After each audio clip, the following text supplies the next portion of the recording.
What's up, everybody? It's Andrea. Today, Beverly causes unnecessary brain damage. Geordi gets his groove back, and we ask the question, did Geordi ever have his groove? Come nerd out with us. Welcome to the TNG Podcast, the #1 place in the Alpha Quadrant to geek out about all things Star Trek: The Next Generation. I'm your co-host, Shereese. Hey, I'm your co-host, Andrea. Shereese, today we're talking Season 3, Episode 25, Transfigurations, and it rocks. Yes, and oh my gosh, it's Episode 25. What? Girl, what? This is, I always think of this episode as like the last episode of Season 3, because the next episode is that 2-part one with the Borg, and it's it's like one big part that rolls into Season 4. So I always think of this one as like the season finale. That makes sense. Yeah, this is a good season finale. Yeah, versus last week's episode, which was just no. Fuck you, Menage a Troy. You're the worst. I'm taking it real personal. Okay, this amazing episode was written by Renee Echevarria and directed by Tom Benko. The Enterprise discovers a crashed escape pod in an unexplored solar system. Investigating, they find there is one critically injured passenger in the pod, and the crew brings him aboard the ship. Dr. Crusher determines that the survivor will live due to this stranger's own amazing recuperative powers. The stranger awakens but has no memory of who he is or what happened to him. Dr. Crusher also notes that the survivor's cells are undergoing a mutation in some way. So it's a little bit of a longer synopsis because I felt like this episode was just so dope. It needed a longer synopsis. Mm-hmm, that's fair. Also, I've just dispensed with the star date because it's 4-2 blah, blah, blah, blah, point blah. Like, Well, that's certainly your prerogative. I don't keep a journal. I don't personally keep a log as we go through these. So if you feel like the star date needs to go, then go it shall. Yeah, I crumpled it up and threw it out like a scant uniform because we've done it. And then I uncrumpled it and put it on like a scant uniform. Which is amazing because I actually do have a scant uniform from the original series that I bought for a cosplay thing that I never actually got to do. So I'm just going to be Uhura for Halloween this year, and it's going to be ridiculously cool.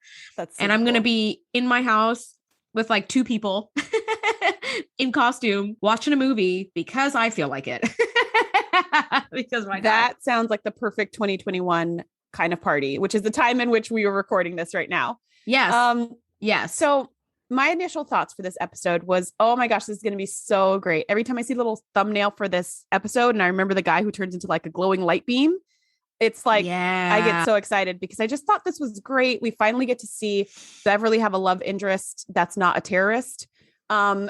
Oh, that's right. I forgot about that dude. Right. That random guy who was in love with her, but she was like, yeah, you keep killing people and I'm not turned on by that. So this guy's like, it's against my Hippocratic oath. It really is. But this guy's in line with her Hippocratic oath and like such a sweet man, and Wesley likes him. And I just really like this really subtle, beautiful love story with Beverly. It's not creepy. There's no weirdo seduction or mind reading or just like, there's nothing creepy here. It's just very cool. Plus the character himself is lovely. And what he's going through is scientifically amazing. So this was a great episode. What were your initial thoughts? My initial thoughts were, it's the John Doe episode. And you're right. It feels like science fiction, but with the word science underlined. Like it feels very sciencey, but it's all technology, right? It's basically, it feels a little bit like Han Solo being like, bring me the hydro spanner, right? Where it's like, you're just saying words, but like, it sounds sciencey enough in the universe that like, I'm willing to like buy it. The sets were amazing. Like the science lab and all that, like were really, really, really cool. And I just love this episode because you're right. It is gentle, like nothing shocking happens, right? Like ships don't decloak and start firing on the Enterprise and like all this shit, right? It's like, it's just sort of like a natural, slow evolution of a story of a man who's on a journey and he's like almost at the end point of that journey. And I think that it's really, really beautiful in that sense. Yeah. And I will have some final thoughts, but going into it, I was like, oh, it's this one. And hopefully listeners, you're feeling the same way listening to us talk about this. Yeah. Getting all the warm and fuzzies for sure. Yeah. So this episode starts out in 10 forward with Geordi and Worf having a drink at the bar. And there's a girl who, a woman who's having dinner with a friend or whatever. And Geordi's got a crush on her. And he like kind of is like glancing back at her and looking back and sipping his drink. And, he sure is. He confides in Worf that he's interested in her. And Worf's like, okay, well, like, actually Worf goes to stare at her to be like, which woman are you talking about? And Geordi points her out and then it's like, don't stare. Like she's going to see. And he's like, good. She should see. Let her see the fire in your eyes like a warrior and all this other stuff. And Geordi's just like, like, why did I confide in Worf? Right. And by the way, this girl is very clearly into him. Yes. And it's the same chick that rejected him hardcore on the holodeck. You remember that? He had the beach. Same woman? It's the exact same girl. I went back and cross-referenced and I went, didn't he bomb out with her like a while back? He had the holodeck thing. He had the fucking, the violin musician, the Coco No-Nos. Yeah. And now all of a sudden she's like, well, hey, Geordi. Oh, well, okay, sometimes it just takes time. I'm not going to be mad at her. I'm happy that Geordi got some game in this episode. I did think like it does happen. Like sometimes like somebody strikes out with you and then a little later you're like, you know what, actually, let me give this guy a chance. Mm-hmm. So that does happen. That has literally happened to me where it's been like, they're coming on way too strong in the beginning because they're like nervous and that's a huge turn off. And then when they're not nervous and they're like a normal human, then I'm like, hey, this guy's really cool. So that has totally happened to me before. So I'm going to give her that. I didn't realize that was the same woman. It's the same girl. I do feel like it was such a flip-flop though. I feel like it would have been cool to just cast a new person to be into him. I didn't recognize she was her, like, so Geordi, I thought it was a new person. Yeah. Yeah. Well, whatever. We're going to pretend it's a new person. Yeah. Geordi got his groove back in this episode. So but not yet. Not in this scene. Not even close. He comes over, she's dropping off her dishes. Hey, how's it going? And he's just like, fine. It's fine. How are things in engineering? She's asking all the talking points that you need to ask Geordi. So how's engineering? It's fine. And Worf is like, ugh, like watching this pathetic fucking display. And she's like, okay, well, I guess I'll see you around. She kind of touches his arm, gives him a little flirty look back and goes back. And Worf is like, I have much to teach you about women. And normally I would say false, but Geordi needs to go to school because this was terrible. Geordi needs to take some lessons from Wesley. That's actually what I think he needs. Word. Because he's getting dates with the cute ensign. He sure is. And he's just got the confidence and he's got the skills. And Worf is like kind of a nut butter, like when it comes to this kind of stuff, right? So like Geordi, it's like when Wesley was looking for advice on girls and he went to like Geordi and you're like, what? No. And then he goes to like Worf and you're like, no. And he goes to Riker and you're like, well, maybe if you want to be like, a horn dog, you could be Riker. Like Riker obviously has experience, like lots of experience, and he can be romantic. He can do all the stuff. But now I think tables have turned and Geordi needs some help from Wesley in this area. But whatever, he gets help from John Doe. So it actually ends up really, really nice in this episode. It works out great. Yeah. So now at this point, Riker calls Geordi to meet up with them. And he's like, all right, leaving. And I caught something and I was like, So I went back and I kind of did like a little frame by frame. Mm-hmm. Geordi gets up from his seat at the bar and walks out. Uh-huh. He's dressed in his uniform, nothing special added. Okay. Now you see him walking down the hallway and he's like, what's going on, Commander? And he has no idea what's going on. So he has no way to prepare for whatever the fuck is happening. But now he's got a phaser on his belt. And I was like, you walked out of 10 forward with no phaser on your belt and you walked through the hallway and suddenly a phaser had appeared on your belt. And it's kind of like the episode with Roga Danar where like he had like, he stole one phaser, but he ended up having like 10 phasers. And you're like, where is he getting these unlimited bottomless phasers from? Girl, he hit up the replicator. He's like, replicate 15 phasers, go. I was like, didn't he blow up that phaser and then blow up the next phaser and blow up a third phaser? He only stole one phaser. What is going on? It's like that. The Enterprise is just apparently littered with phasers in every hallway, every Jeffries tube. It's like fire extinguishers. It's like a bowl of candy. It's like you just take it, they're everywhere. Anyway, you just strap a phaser on. So he's got a phaser on. Data has a phaser and a tricorder. And because the uniforms, Garrett Wong did tell us in that clubhouse room where we were chatting with him, and he was so generous with his time. He spent hours talking to us. He was great. He's the guy who played Harry Kim in Voyager. Yes. he said that the biggest hangup he had with the uniforms, besides the fact that they were really hot because they're wool, is that there were no pockets. Because you can't be, a lot of times, a lot of scenes you shoot, like you're sitting down and pockets tend to buckle up and pucker in weird ways. Yeah, pockets would get rid of that beautiful, smooth, clean look that all the uniforms have. Yes. Pockets would add a little wrinkle to it. He also said it was very tight around the crotch, and a lot of people were afraid they wouldn't have kids. That was another complaint about the uniforms, that you can't tell on screen. They just look amazing. Yeah. But yeah, there's no pockets, which you mentioned back in season 1 when Data had that finger trap. Oh yeah. And you were like, where is he even getting this from? What? How does he have a pipe or like just random stuff with no pockets? Yeah. Yeah. Yep. So he's got a phaser on, everybody's all strapped up and ready to like roll out. And Crusher says, we picked up life signs, humanoid, very faint and fading. Why are you wasting time walking down the hallway, Beverly? Just beam right from sickbay down to the crash site. Faint and fading? There's no time. There's no time to be linking up with the gang. Beverly. Well, I mean, but however, if there's a crash on a planet and there's some life signs there, you don't know what caused the crash. You don't know what happened. There could be an explosive there, like who knows what. So I think it's important for security to be there. She shouldn't just beam on her own. So at the very least, Worf and Beverly should definitely be going. I'm not really sure why Geordi and Data were there, except for the fact that Data goes on all-away missions because he's the second officer and that's like part of his job. And why did they need Geordi? I don't know. They did later on because they found some technology in the crash. And it was like, okay, like, yeah.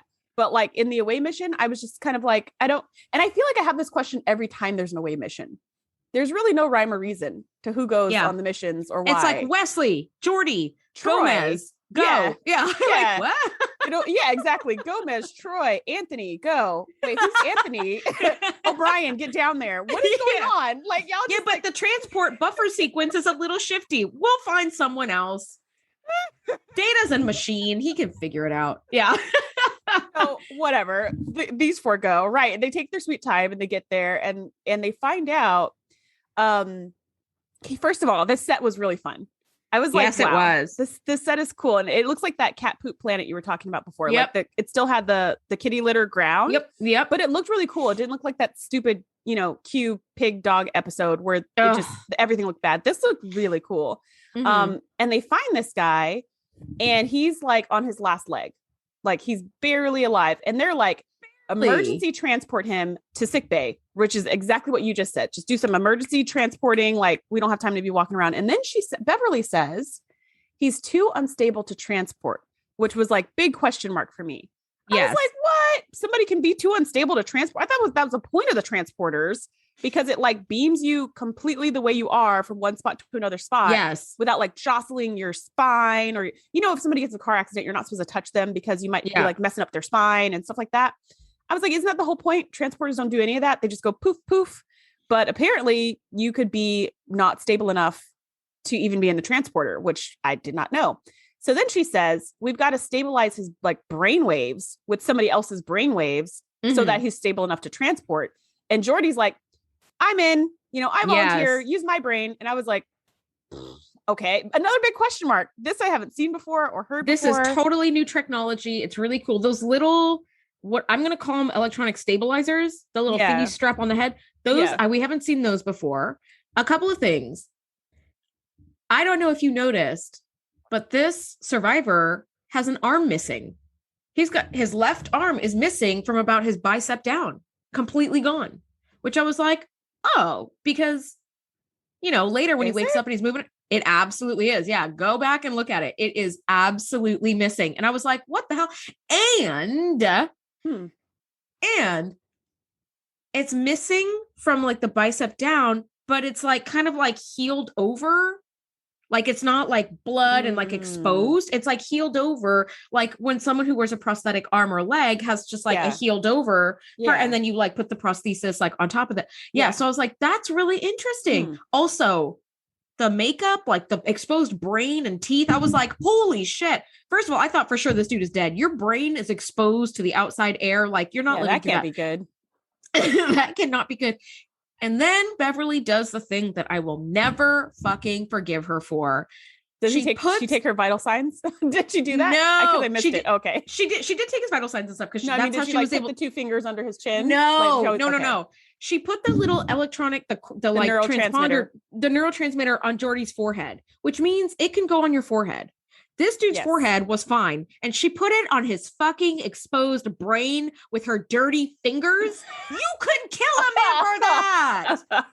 Beverly, you know what? Give me your doctor's pips. You're fired. You're fired, Beverly. You can put a neurotransmitter on somebody's just perfectly fine and clean forehead, and you had to dig your fingers into his brain. How did you miss that, Shereese? I was like, oh, like when I was watching it, I was like, no, I missed it completely. I was focused on. I'm shocked. I am shocked. I was focused on the actual, like the makeup of like the blood and stuff. I was like, oh my gosh, half his face is torn off. And then I was also focused on like the whole idea of the neural transmitters stabilizing someone's brainwaves. Yeah, that was really cool. Because that was like, super cool. Like, so that whole scene, I was just going, I don't remember this scene at all. And so I was trying to think of how that technology could work, what exactly it's doing. And I know it ends up transmitting a little bit of John Doe into Geordi somehow. Yes. But again, and I guess it's like a Vulcan mind meld where you kind of like share little pieces of who you are through your brain. Yeah. But that's what I was focused on. So I didn't notice that at all. I was just going, how does this work? And how would it work? And what's it connecting? And is it memories that get transferred? Is it emotions or is it personality? Like I was just so focused on like, how does this technology work? It's so cool. Yeah. I feel like we never see this again. We do see neurotransmitters again. We do see stuff, but this whole like stabilizing your mind and then like sharing stuff. What? Yeah, that was super cool. That's cool. That was really cool. Yeah. I had like a major meltdown when I saw that she was touching his exposed brain with her fingers. I'm like, you can just kill a man just by touching his exposed brain. Like, never mind that you're strapping like a device onto his exposed brain. Also, I was waiting for like the squishy sound effect. Mm-hmm. So I was like, it was like squish, squish, like strapping this thing on. I was like, no, Beverly. If even Riker, who has no medical knowledge, was like, are you sure about this? Like, this was Beverly. He was doing the like shaking his head thing, like, that was a bad move. Anyway, so as this happens, Beverly's like, take slow, steady breaths. If anything happens, I'll sever the connection, which is amazing that she could do it remotely from her tricorder. Mm-hmm. And then we see this little beam of light shoot from the survivor right into the neurotransmitter on Geordi's forehead. Now, my question is this. Was that little beam of light meant for just the audience to see and understand? Or did the away team also see it? Because Geordi did like a gasping breath and Beverly was like, are you okay? And he's like, I'm fine. But if I were anybody on the away team, I'd be like, whoa, beam of light just like shot into his head, like sever the connection now. Like, we don't know what the fuck this is. Yeah, I think it was not for the audience. I think nobody was looking at Geordi. That's why they missed it, because later on when John Doe has those glows of light, people can see it. I think they could have seen it if someone was looking at Geordi, but they were kind of looking at John. They were looking at the surroundings, like just nobody happened to catch that. That makes sense. And it was for the audience's benefit that the camera was zoomed in on Geordi. Like, that makes sense. So that we know something just happened and that we know something weird's going on, because where'd that light come from? Yes. What's happening? Yeah. Yes. Well, it was really cool. So yeah, he's like, I'm good. Let's beam him away. And then we cut to credits. And I was like, that's a super cool place to end. Mm-hmm. Because I keep thinking back to Captain's Holiday when Troy's like, our captain needs a holiday. Bum, bum, bum. Like space, the final frontier. This is not the time to end. Okay, whatever. So they end on a perfect note. We go right into credits, and coming back out of credits, we're in this new surgery lab that we've never seen before. That set is so effing cool. It's like a surgery table with like blue liquid and red liquid. Beverly loves herself some blue and red liquid because that starts to develop as a pattern as the series develops further. The like sickbay set has like little blue and red jars all over. It's like, you know what? He loves that liquid. You know what? There's something about this liquid and the visuals of it. So I used to work with middle school students, and I would do little experiments with them and stuff, and, do little games. And I would always use food coloring, which, as you know, comes in the pack of 4, where you get red, yellow, green, and blue. Well, when you're trying to do something very visual, the yellow is too light. Like, you can't really see it from a distance. And also it looks like pee, and also they're middle school students. So it's like yellow's out, right? Yeah. But then you come to red, and sometimes you have the problem that red looks like blood, which can get kind of weird, but red looks really good. Like, it's dark, it's clear. Yeah. And you have green and blue that are too similar to really put next to each other. So you kind of have to pick one. So to me, I feel like all the liquids we see are always green or red or blue. Yes. That's it, because that's what shows up really well on camera. Yeah. And it gives you that strong visual. And I think it's just very aesthetically pleasing. So I am happy with all the red and blue liquids. Oh, no, I love it. The Borg are always green, right? And the Romulans are green. And like, we have a lot of like the green glow, and it just looks very cool. And it's hard to do yellow because it never looks good on people. It doesn't look good. Yeah. It's like we have limited options. And I think those ones are really pretty and somehow feel sciencey. It does. It feels very sciencey. We do get a lot of yellow in this episode, but it's coming from John, and it's a light thing, and glowy light. And it's in and it's in post-production that they do all that. But like on the set, the blue and the red liquid looked amazing. Now I found, Shereese, this really, really cool website, because I just love a good deep dive. And I was like, this surgery lab is really rad, but I feel like I've seen this table before. And I found a website that I want to give a shout out to. I may be butchering the name, but I will spell it out if any like Trek hyper nerds like me want to like go on this website. It's called X*Scientia. And it is every piece of Treknology explained. And by explained, I mean like a close-up of it and cross-reference to every other time that bit of Treknology shows up anywhere else in the Trek universe. So I discovered by looking at this X*Scientia website that this surgery table that John Doe is on is the exact same cloning table that Riker and Pulaski were being cloned in on the Mariposa episode.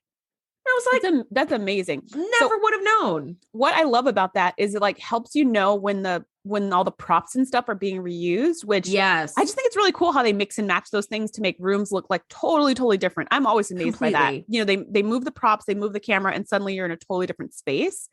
And sometimes, like very, very, very rarely, I'll recognize something and be like, hey, that's kind of like this other thing, but almost never, right? Because that's the point. It's supposed to be this big illusion. So I think it's new and different. Yeah. So I think it's really impressive that these people, whoever created this website, has gone through the trouble of indexing everything on the show. So then I don't even have to think that hard. I can just click around.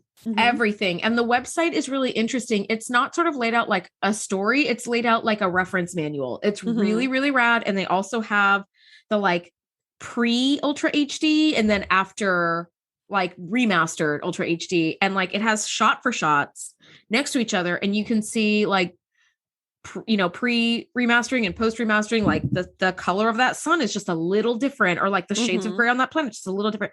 So major props, no pun intended, to X*Scientia, because they absolutely crushed it. And like I'm going to start using that site as like a reference point. So it is spelled for all the deep dives. Yeah. Anybody who wants to check out this website, it is spelled, because I may be saying it wrong, EX, a new word, ASTRIS, new word, SCIENTIA, Scientia, X*Scientia. They're amazing. Thank you guys for putting this together, because it's just an incredible resource, and it took so much time. So yeah, I got to see that. I was like, hey, that's the cloning table. Like, oh, it really is. And it's used in next week's episode also, which we'll talk about. So that was really cool. Now, as Beverly is doing all this surgery, she's like, massive infection is setting in. So naturally, as doctors are ought to do, she orders a proto-dinoplaser to stabilize his immune system, which I was like, all checks out. I was just checking off my list as I was watching. I was like, that's exactly what I would have ordered. Yep. I would have ordered too, honestly, but whatever, Beverly, that's fine. Now we kind of jump over to the bridge, and Riker is bringing Picard up to speed on what's happening. And it turns out this was an escape pod, and it appeared to have left a larger ship that was destroyed. And I love that sensors can do this. Worf detects that there's evidence of phaser fire is detected in the space above the planet, leading us to believe that there was some sort of battle that happened and this escape pod jettisoned, and all they could recover from the pod's computer is this incredibly cool looking like blue glass jar. Looks like a gel capsule. Yes. They call it what do they call it? The storage capsule, but it looks like a big gel capsule, like a giant NyQuil. Yes, like a giant NyQuil the size of a football with like some fiber optic cable sticking out of it. It was so cool. So cool. It was so cool. And like, who would even think that? Who would even think like, okay, we need a black box from this escape pod. Now let's make it look like a giant NyQuil. Like, who even had that thought? Whoever that was, you are a genius. because it was beautiful and it looked so cool. And you're like, that totally feels like a future thing because it's like there's goo in it, but it's got information in it. What? Like it looked really cool. And every time they held it up to the light, it was like, ooh, that's a really pretty prop. Like a blue gel cap. Also, now that you say NyQuil, every time I look at that, I'm going to be like, man, I'm feeling a little drowsy. Like just looking at it. It is really cool. So they're like, okay, Data, is there a way to kind of connect us to the computer? And he's like, it's going to take some time because we don't have a language in the universal translator system that matches with this. So we have to kind of like create a whole new system, which is really cool.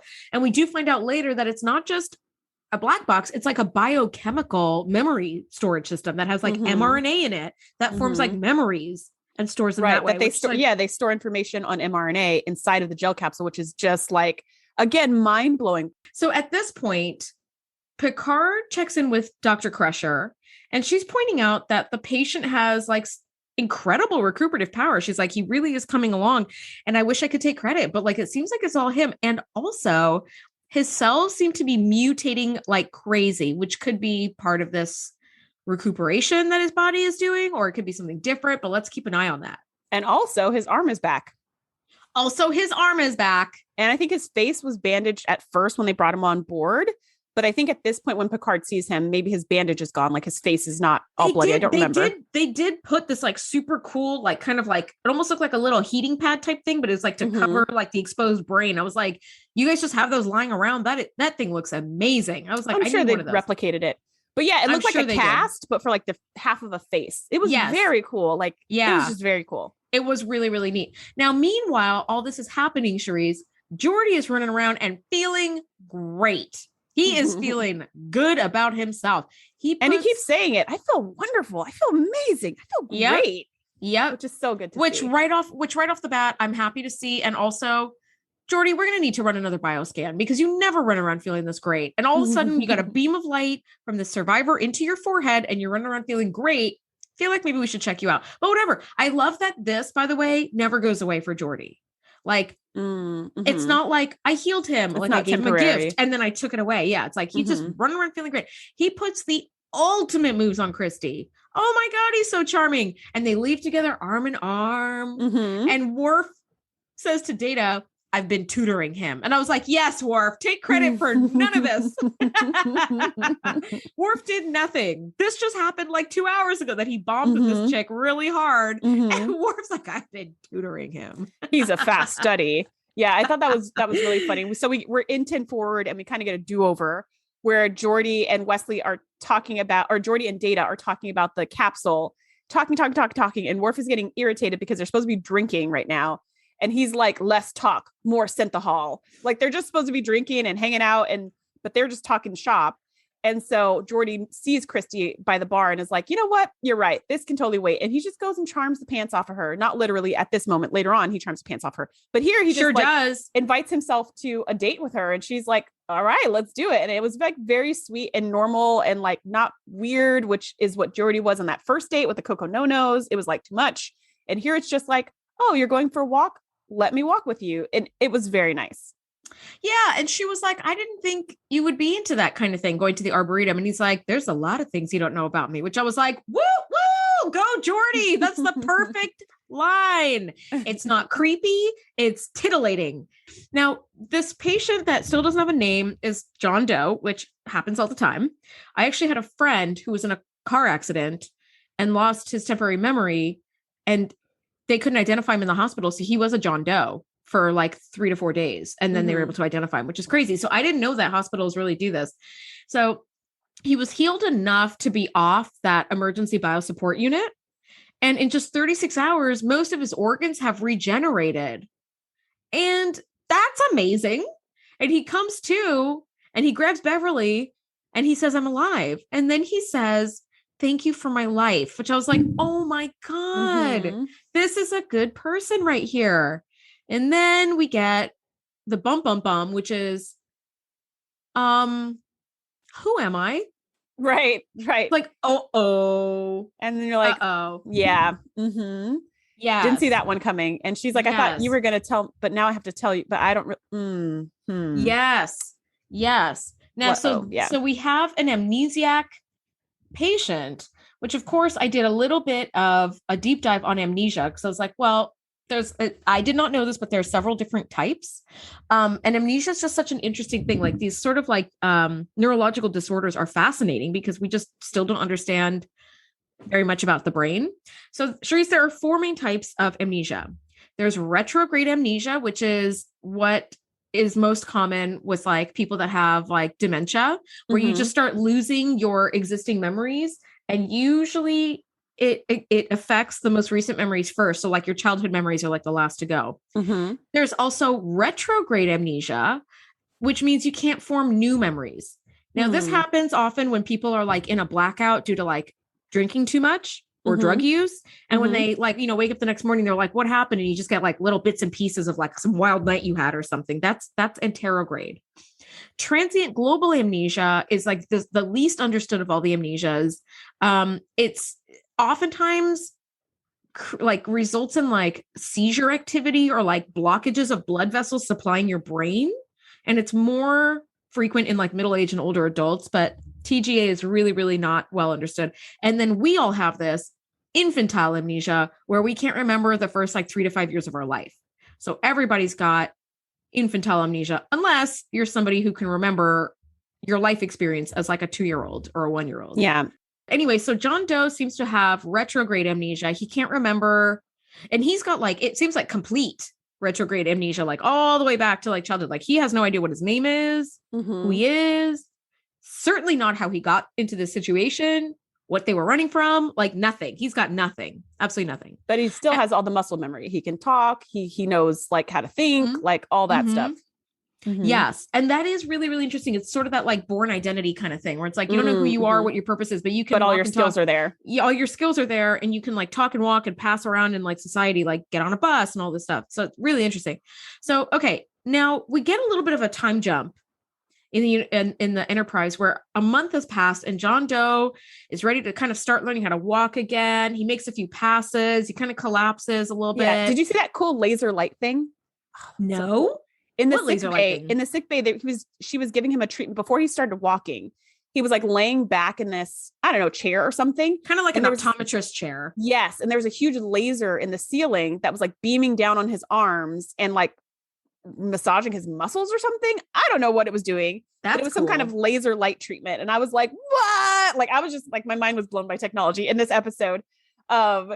And after that, then she put on the motor assist bands on his arms and legs that help him walk since he hasn't actually walked in over a month and his muscles supposedly have atrophied. Although how could they atrophy if his body's regenerating all the time? I don't know. You grew a whole arm in like 36 hours. I think your muscles are probably fine. That's some like Harry Potter level, like magical fucking medical. Yeah. Anyway. Yeah. But he does start walking around and he's like, I got it. And then he falls and he's like, I don't got it. But he kind of sort of has it. Which is amazing. Now, Beverly and, Picard kind of jumps in and he's observing John walking around and he catches John as John sort of like kind of falls for it a little bit too. And Beverly and Picard go off to talk and John has this like wave of pain. We don't see a glow, but we hear the sizzle sound, which is the wave of pain. And it's like, it's happened before. So now we know it's like your body, the like mutation doesn't seem to be a result of this regeneration of your body because your body is like almost completely regenerated. And now you're having these like weird waves of pain. Super weird. And then we maybe not be related to your injuries either. Yes. Like it seems like a different thing. Yes, it seems like a different thing. Now we flash into Geordi and Christy standing in the turbolift, KISSING. They don't even stop when Riker is like at the door. They're like, I guess I'll see you later. Okay. I'll bring my toothbrush over. Okay. Or whatever they're saying. And Riker's just standing there. And I love a good delighted Riker.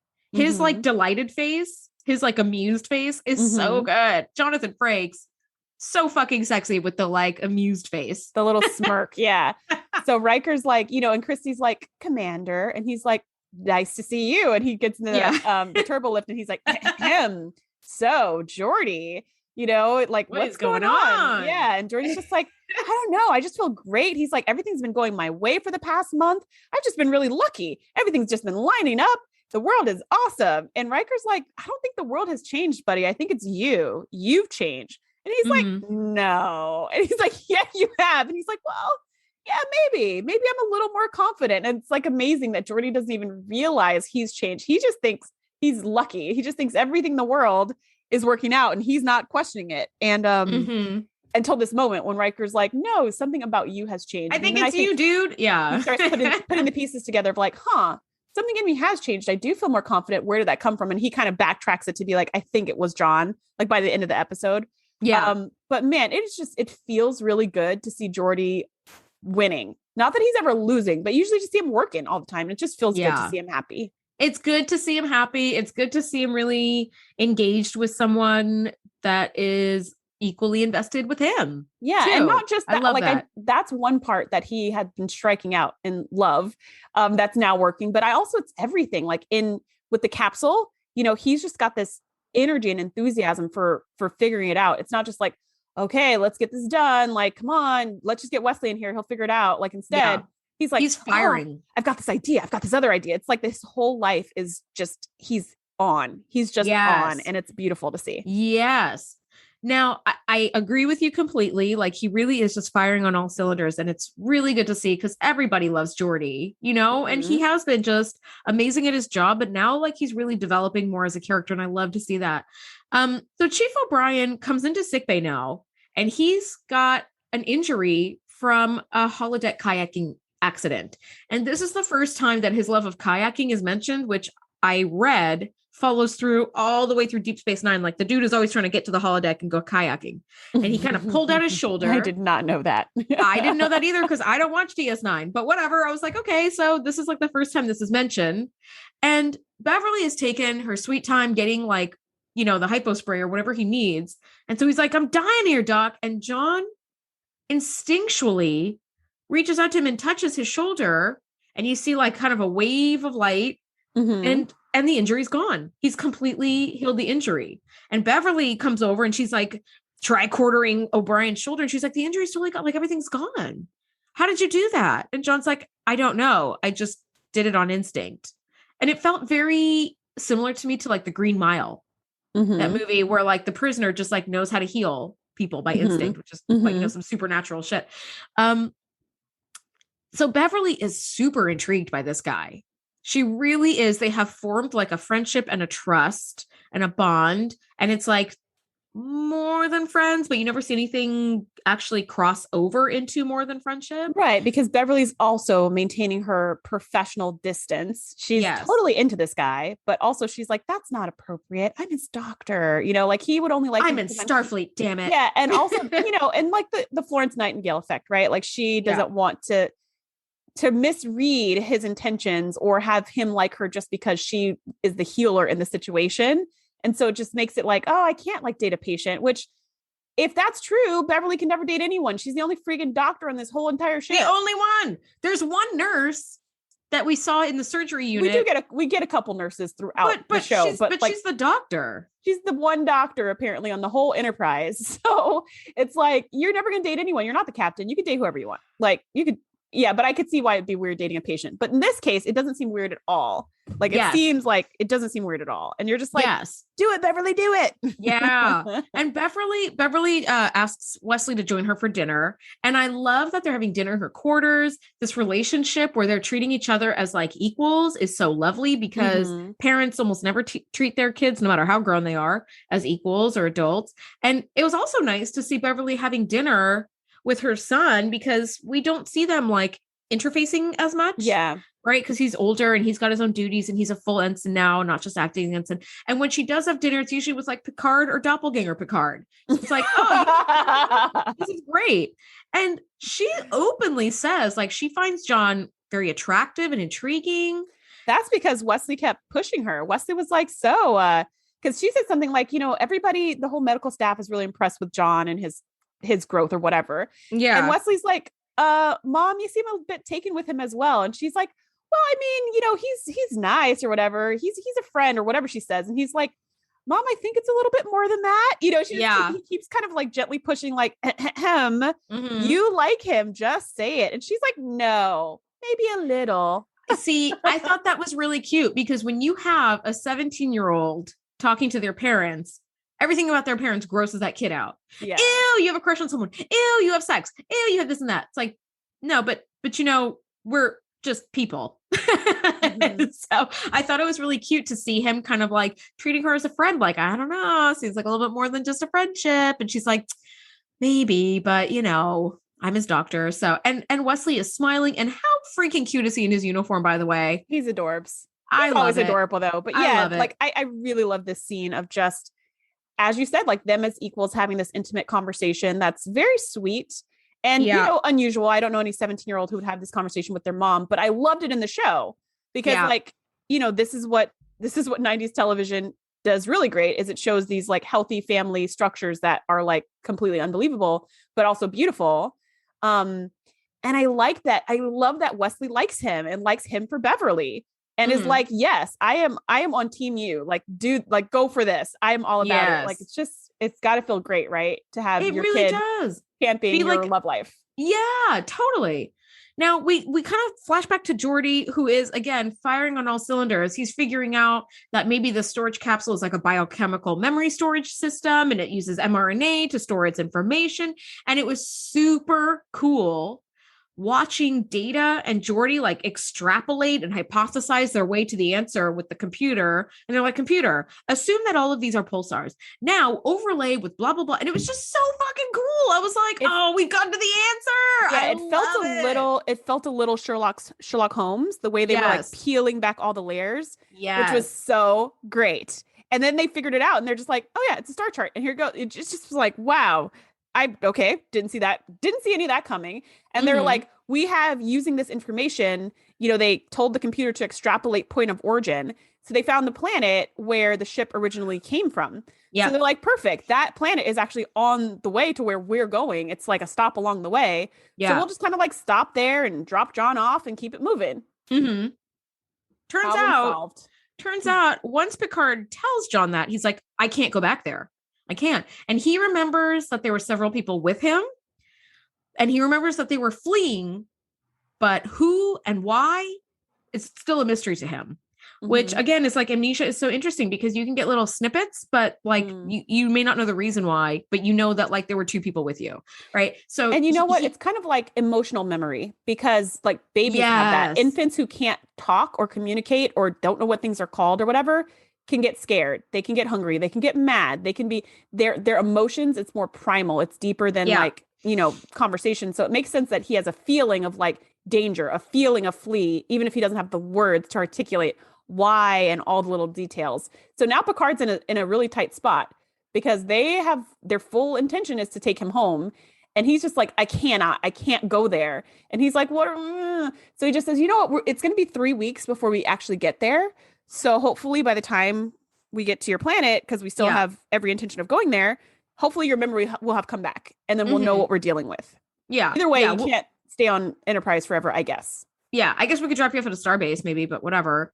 Otherwise, yeah. And I mean, it's absolutely John's prerogative to be like, no, I can't go back there. And they're like, all right, well, next stop we make, like you can get off and go somewhere else, whatever. Now Picard and Beverly leave the room, and John like collapses from this like wave of pain, and these waves of pain are getting bigger and bigger, and now we start seeing these like light pulses coming out of him, right? And things are just getting worse. And Beverly takes John on a trip around the Enterprise for a tour, and they go to 10 forward, and he's wearing this ridiculously cool / uncomfortable looking like knit one-piece turtleneck onesie, and shows a little too much. And they both you can see it's cold in there. It was. And I was like, man, this dude must be in, like everybody on the show must be in insanely good shape, because these uniforms are painted on these people. They really, really are. Oof, they really are. The future is brutal. The future is brutal. The future is brutal. John knows that he's on some kind of journey. And I love that both Beverly and John openly admit to each other, like, how much their friendship means to each of them, and how they're like, it's like more than friendship, and I can't tell you like how much your words like warm my heart. So that was like cool. Like John is the perfect person for Beverly. He's a natural born healer. He's like warm and kind, he's thoughtful, and he knows well enough to not be touching a man's exposed brain. So I mean, he could help her out in that department as well, but he's like perfect for her. I thought it was really sweet. Now, as this is happening, a ship appears from far away and is heading to intercept, and it's heading at warp 9.72. Like they mean business. They mean business. Mm-hmm. And it's too far away to get to communications range. You know, it's like they're just out of communicate. They're like, all right, well, just keep us appraised of like what happens with the ship. But they'll be there pretty soon. So they will be there. We no longer have the 3 weeks that we thought we had. We now have like minutes. Yeah, we have maybe 3 hours at that. And John is having these like light pain collapses again, and it's getting worse and worse. So he immediately is like, I have to get off the ship. And it reminded me a lot of like the Picard from like 4 hours in the future. Kind of thing where it's like he just is like, I have to get off the ship, but he's not really speaking logically, right? And he runs into this shuttle bay where Geordi and his team are doing some kind of work on a shuttlecraft called the Al-Baz. Turns out Farouk Al-Baz was the key scientist who helped NASA plan and identify the moon landing location for the Apollo 11 moon landing in 1969. That was cool. Super cool. That was like, cool. Hey, this dude is getting like a shout out, like the Al-Baz shuttlecraft. Now, he tries to steal the shuttlecraft, but not by going into the shuttle. He actually goes to like the balcony above in the shuttle bay to open up the shuttle bay doors. So he goes to this workstation where nobody's at, and he's trying to open up the shuttle bay doors. And then I guess his plan is to run downstairs and get into the shuttle really fast and like fly away, because he just needs to get out and he needs to get away, and he needs to get away now. And he explains later that he feels like he's a danger to others, himself and others. Yes. And I think part of it is he doesn't want to hurt anybody. And part of it is he doesn't want to meet his people. He just has this instinctive, like, you need to flee. So he's up there tinkering. And while he's tinkering, Beverly comes in with the security force, and they're like, oh, there he is. He's up on the balcony. Like, stop what you're doing, John, come down, leave everything alone. And he's just like, I can't, I have to get out of here. I'm really, really sorry. So then Worf goes up alone to confront him, to make him step away from the panel and come with me, sir. And Worf has a phaser. He's like, I don't want to hurt you, but you need to stop. And John says, I don't want to hurt you. You need to stop, right? Like, stay away from me. I'm dangerous and I don't know. I can't control it. And at that moment, a huge light beam comes out of John and pushes Worf over the balcony, where he falls and breaks his neck and dies. And John didn't even touch him. It was just like the power of some force radiating from him when he, which caused him pain. So he didn't even do it on purpose. That blew like Worf off the catwalk. Yeah. Which is crazy. It was crazy. It's like, it's not like he pushed him or they were like, they were wrestling and he accidentally tripped or something like that. It was just a light wave came and knocked him over. And you're like, oh crap. And then he dies. And Beverly is like, okay, she's going to, even though he's dead, she's saying, prep the resuscitation team. Like, she calls into sick bay. She's like, emergency, prep the resuscitation team. So they're going to beam him site to site to sick bay. And they've got a whole team that brings people back to life after they've broken their neck, which I think is amazing. But while she's doing that and trying to prep, John walks down from the balcony, from the catwalk, and just touches Worf and brings him back to life.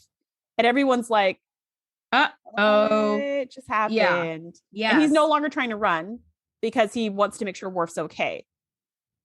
But also, we're kind of like, if he wanted to leave, he kind of could, guys. He could kind of leave if he wanted to. I really don't think anybody can stop him at this point, unless you like stun him or kill him with the phaser. Really, really don't seem like. And we're not having a lot of confidence that these phasers are going to do anything to him right now.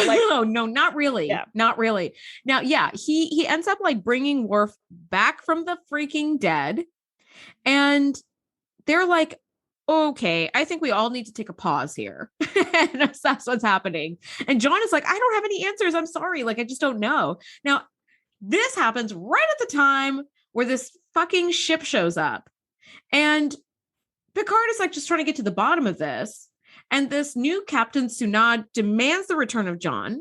He says he was a prisoner, like in a transport vessel, and the others have been killed, and he's disrupting the natural order of things in the world, and he needs to be turned over. He's a dangerous criminal, is what he says. He's a dangerous criminal. Yes, he's a rogue Danar, and he needs to come back because we're going to execute him. And of course, Beverly, as I would be, is like, no, this man is like, no, this is just not who this person is.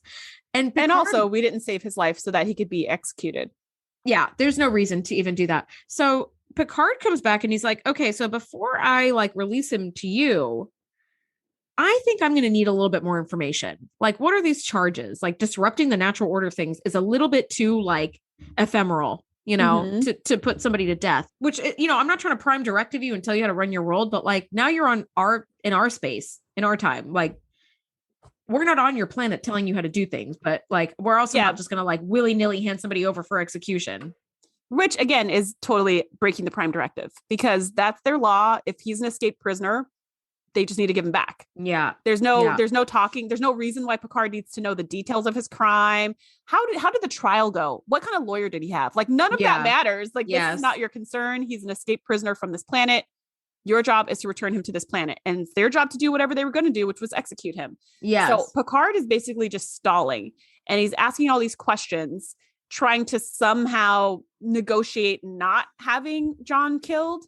Yeah. But really all of this totally breaks the Prime Directive, and he has no claim to this prisoner whatsoever. Mm-hmm. And it actually reminded me of when Picard was trying to negotiate with the Shellyak, and he was like, please don't kill this, human colony that's on your planet. And here are all the reasons. And they were just like, nah, and just beamed him back to his ship. They were like, stop talking. Like, we're not having this conversation.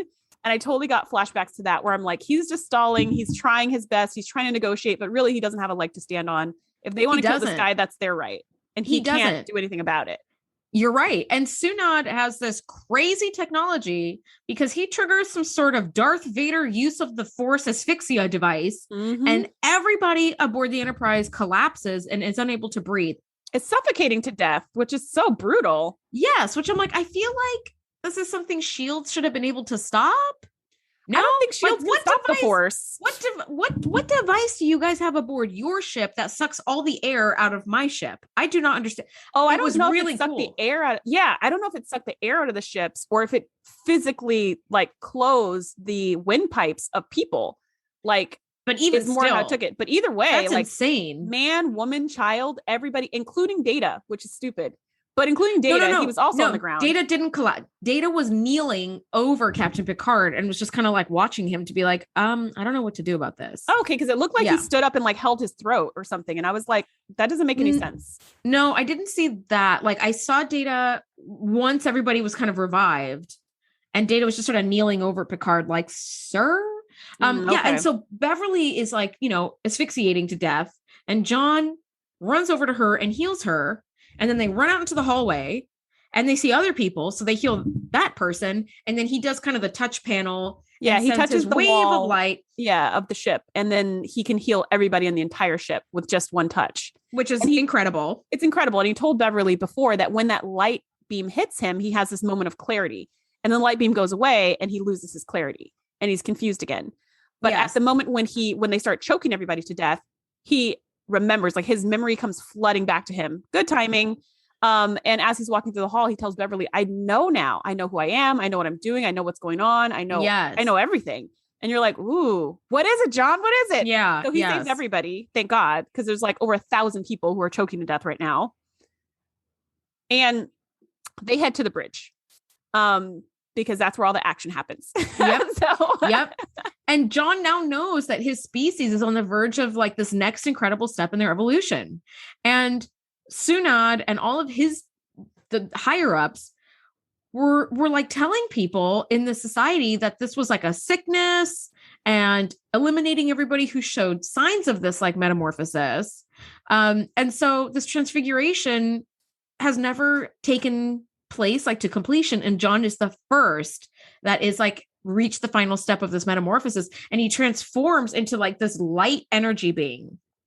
And he's able to, because Sunad is like, destroy the ship, and they have comparable weapons to the Enterprise. So John is able to like just with his hand, kind of like a cue, like transport Sunad onto the bridge of the Enterprise and kind of tell everybody like, this is what's been happening to my people. They've been killing us. Mm-hmm. 4 of us tried to escape. The other 3 were killed, but I'm the only one. And so he sends Sunad back and he's able to like thank the crew and thank Beverly especially for like caring for him. And he touches her cheek and I was like, oh my gosh.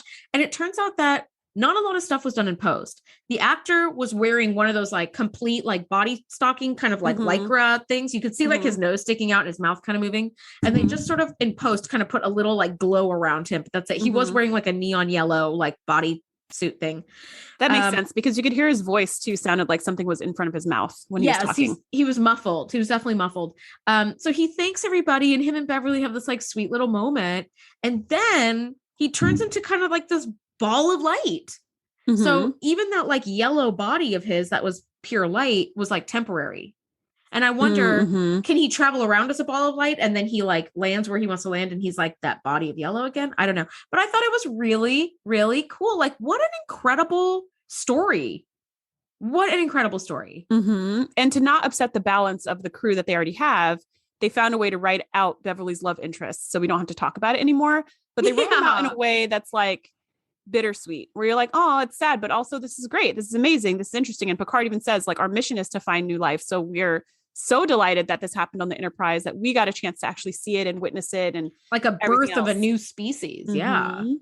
Which is so incredible. You're sad for Beverly. You're sad for John, because John does say he doesn't have the words for his gratitude or his sorrow over leaving Beverly, like for meeting her and for leaving her. So it's sad, but it's also sweet. It's a good ending. It is really sweet. Now, and they do bring this idea back in Lower Decks, just so you know. Oh, do they? Mm-hmm. Ooh, I can't wait to watch that. So here is a final thought / question I had. We never see Geordi and Christy together again. I don't know if the actress comes back. I don't remember. I didn't know she came back this time until I saw her and I was like, that's the chick from the holodeck. So, you know, Geordi does say thank you to John for like giving me the confidence like I needed. And he's like, I don't think I gave you anything. I just maybe like unlocked something that you had already in you, which is of course a very magnanimous thing to say. Mm-hmm. But like, what happens to Geordi and Christy after this? I don't think we ever see them again, do we? I don't remember. But I don't think so. It doesn't last. They don't get married. They don't have kids. They don't fly off into the sunset. But I'm just happy that he had a good date. And that he ended up dating her for like months and months and months and who knows how long. So I'll take that as a win. Do you have any other final thoughts before we wrap? You know, no, just that this episode was really good. Like, this is high quality season 3. And I do just feel like the show just gets better and better from here. So yeah, that's it for me. What about for you? I mean, I couldn't agree with you more, because next week we're talking season 3, episode 26, Best of Both Worlds, part 1. And for those of you who may not remember just by the title, this is the Picard gets abducted by the Borg episode, and it's a 2-parter, and it's probably the best TNG episode of all. I mean, I know Inner Light gets a lot of love, and I do love Inner Light, but this one is like, it's got everything. So I can't wait. It just keeps getting better and better. And I cannot believe, Shereese, so we're already at the end of season 3 and about to jump into season 4. Yeah, like in a couple of weeks. Like, this is bonkers. Insane. We just started with Encounter at Farpoint, and that was a garbage episode, and things have just gotten so much better. So thank you guys so much for listening. We love having you along the ride with us. Questions, comments, info@thetngpodcast.com. Check us out on Instagram @the TNG Podcast. We'll see you guys next week. Bye, everybody. Thanks for geeking out with us. Be sure to join the crew at thetngpodcast.com to be the first to know when we do our live shows or host events exclusively for our members. We'll see you next time.